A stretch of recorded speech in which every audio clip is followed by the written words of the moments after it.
আমার যখন বিয়ে হয় আমার হাজব্যান্ড বেকার ছিল। তারপর আল্লাহ তাআলা যখন আমাকে একটা মেয়ে দিল, তখন আমার হাজব্যান্ড স্বল্প বেতনে চাকরি করত। তারপরেই আমার বছরখানেক ঘুরতেই আল্লাহ আমাকে আরেকটা ছেলে সন্তান দিল। এক ছেলে এক মেয়ে। অভাব তো ছিলই, কিন্তু তারপরেও দুঃখের কোনো ছিটাফাটাও ছিল না সংসারে।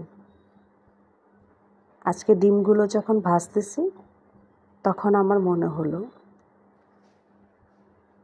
যে অভাবের সংসারেও কতটা সুখী ছিলাম তখন।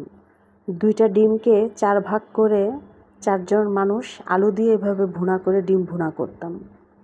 যখন বাসায় কিছু থাকতো না, এভাবে ডিম ভুনা করতাম। আর যখন আমি ডিমটা ভুনা করতাম, আমার ছেলে মেয়ে 2টা মাশাআল্লাহ এত খুশি হয়ে যেত, ওরা শুধু এই ডিম ভুনা ডাল দিয়ে ভাত খেয়ে উঠত। ওরা ডিম এতটাই পছন্দ করত, অন্য কিছুর আর দরকার হতো না। আজকে যখন আমি এই ডিম ভুনা করতেছি, আমার মনে হলো যে আস্তে আস্তে ডিম ভুনা না করে আজকে অর্ধেক অর্ধেক করে ডিম ভুনা করি।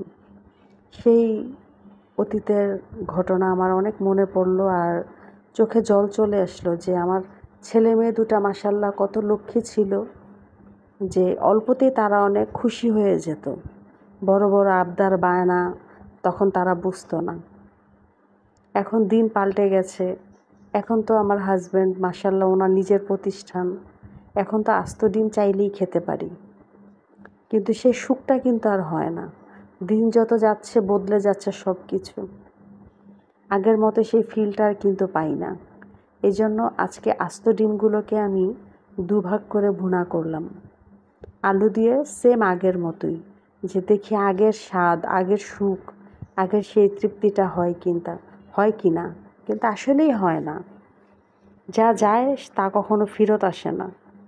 এই যে আমি আজকে কথাগুলো বলতেছি, আজকে রান্না করতেছি, কালকে তো আমি নাও থাকতে পারি আল্লাহ যদি চায়। কিন্তু আমার এই কথাগুলোই থেকে যাবে। অনেক কথা বলে ফেললাম। আলুগুলোকে তো ভেজেই নিলাম, দেখতেই পাচ্ছেন। তারপর মশলা দিয়ে কষিয়ে নিয়ে ঝোল দিয়ে দিলাম। আর ডিমগুলোকে আগে ভেজে রেখেছিলাম। এভাবে ভুনা খেতে খুব ইচ্ছে করলো। কোরবানির ঈদ যাওয়ার পর থেকে মাংস ভালো লাগে না। ব্যতিক্রম কিছু হলে মুখেও একটা রুচি আসে। এই জন্য এভাবেই রান্না করে নিলাম। আপনারা দুপুরে কে কী রান্না করেছেন আমাকে অবশ্যই কমেন্টস করে জানাবেন। আমার কথাগুলো এবং আমার রান্নাটা কেমন হয়েছে সেটাও আমাকে কমেন্টস করে জানাবেন।